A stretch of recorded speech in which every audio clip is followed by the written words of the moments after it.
Nepotism.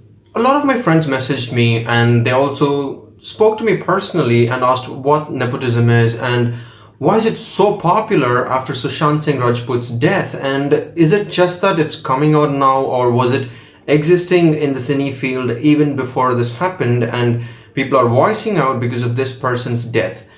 While I was searching a few articles about nepotism, this also brought me to two other main things, which is favoritism and corruption.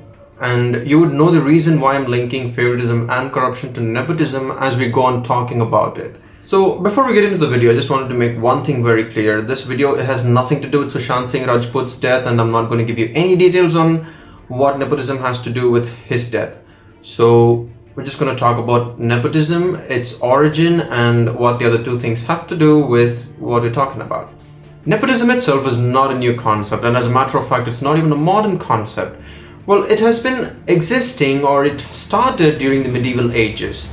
To get to the origin of the word itself, the word nepotism is derived from an Italian word nepotismo, which was derived from a Latin word which is nepos. And the Latin word nepos means cousin or nephew. During the medieval ages, the popes were supposed to transfer their positions to their legitimate offsprings, and the popes who did not have legitimate offsprings decided to transfer their positions to their nephews. You see, nephew, nepos, nepotismo, nepotism. So that is where the name started from. So to define nepotism, we can say that it is people with power using or misusing their power to favor their relatives in terms of profession. A very common misconception or a question that I was asked is that, well, so nepotism is people in power favoring the ones they love. Well, the concept is similar, but I'm sure most of us must have gone or come across the situation where we are working at a place and we are really hard working, and we know that for a fact that we are good at what we do and we are the best at what we do, and there is somebody else who is, favoring your boss and being sweet to him or pretending to be working when your boss is around, and he or she knows how to impress the boss. So though you're hardworking and you know how good you are at your work, suddenly your boss decides to give the other person the promotion. So that is something we would call favoritism. The boss is doing that just because this person is sweet to him and he connects well with him and he can understand the boss's emotion. So the boss is letting his personal emotion flow into his profession. So this is not nepotism, this is what they call as favoritism. So people that are favorite to the boss is getting more preference than the ones who are actually having the talent and deserves to be in the position. Well, that was just a very small example about favoritism, but favoritism extends more than just your workplace. It is something that we've been experiencing since our childhood and, as a matter of fact, our entire lives. And favoritism is a part of the human system, and there's no way that we can escape it. We naturally tend to give preference to things that we like rather than things that actually deserve our attention. So you must be wondering why I brought corruption into this. Well, corruption is important when we talk about nepotism, especially in our country. The reason I'm saying this is because nepotism and corruption goes hand in hand in India. And I'll go on to give you the reasons why that is happening and why I'm relating these two as well. So I referred to a lot of articles and web pages while I was researching about nepotism, and it looks like nepotism is highly practiced in politics around the globe. Well, most of the countries, and apart from politics, it's into the family business. And we all must know a lot of families who are inheriting the business to their generations by generations.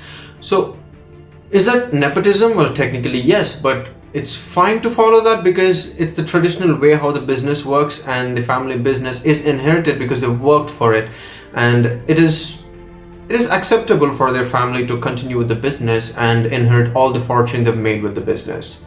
Well, in India, on the other hand, it is everywhere. It's in most of the big fields where you can make a lot of money. Let's say acting or cine field, or let's say politics, sports, everywhere, every single industry, name it, and there is nepotism there. What about the other field that does not have nepotism and there is no nepotism happening, or there is no opportunity for nepotism to even exist?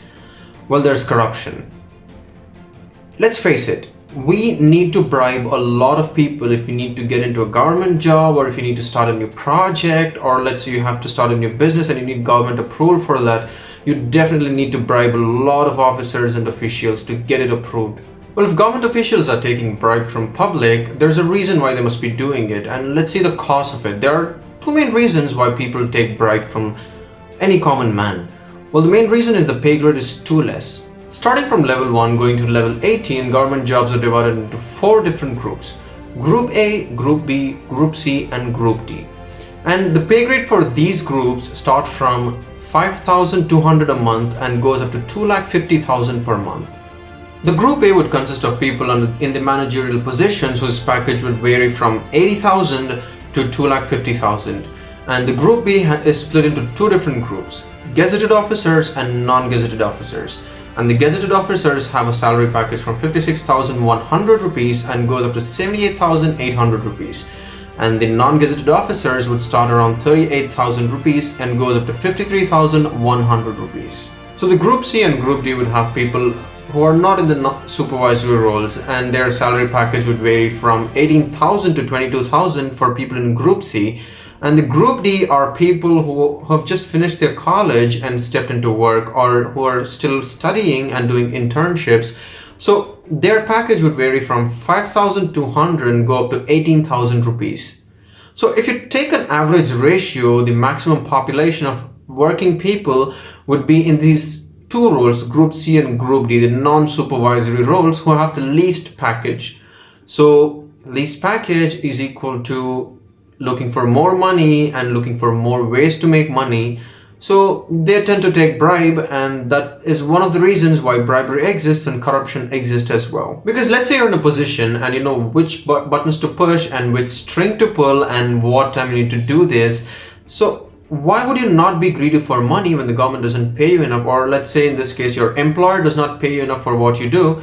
So you go to your clients or customers and start to expect more money from them. So the second reason is the more obvious and something that all of you or most of us are familiar with. So let's say you're applying for a government job and it's for a certain position. You're outright rejected and then asked for a certain amount to put you through. Well, the reason why this happens, and mostly the reason they give us, is they tell us that once you get into the job, you are going to be taking this money. Well, they're indirectly telling that once they get into the position that they can take bribe as well. So they are corrupting a person even before they could get into the job. So this is one of the main reasons why corruption exists. The person pays a lump sum to get into the job, and once they're in the job, they want to get that money back. So they start taking bribe from other people, and once they do it for a certain amount of time, it becomes a part of their system and they can't stop taking bribe after that. So this chain of bribery or corruption continues from generation to generation, and there's no way it's going to stop anytime soon. Well, let's take the worst case scenario. Let's say you take some debt from someone, or let's say you pledge your property or your gold and you get the money and you pay the officer to get into a position, and let's say things go south and you don't get the position. So most of the people who get into this kind of corruption or bribery just to get a job would be we people who are in middle class. And the reason for that is because we are desperate to get a job so we can survive for our life, and we have a lot of responsibilities and all of it is left on our shoulders from our family. So how can we actually stop corruption? Is there a way we can stop corruption? Well, to avoid the first reason that I gave you guys, government can easily increase the pay scale of every employee from the grade A to grade D. Well, most importantly grade C and D, because they get the least amount of salary. So these people can get a higher packages so that they do not take bribe from public. Well, the other way we can stop this and make a corruption-free generation is that we can stop the corruption from our generation.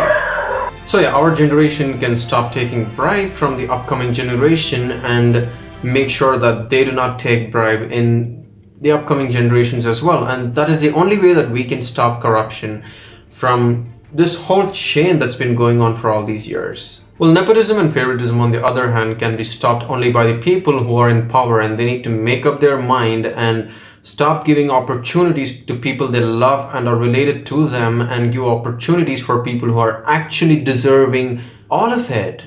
This not only kills the talent or passion or hopes of the person that's entering into a field, well, this also kills a person of a family.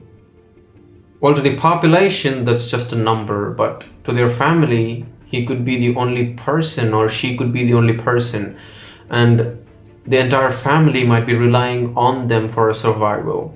Every individual deserves to express their talents and their potential to this world despite the background that they come from.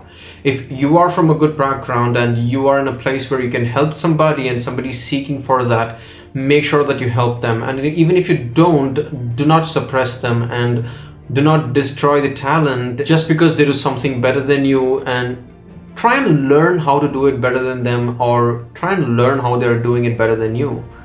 With that said, I'm Manish, this is Mr. 62. Catch you in the next one. Bye-bye.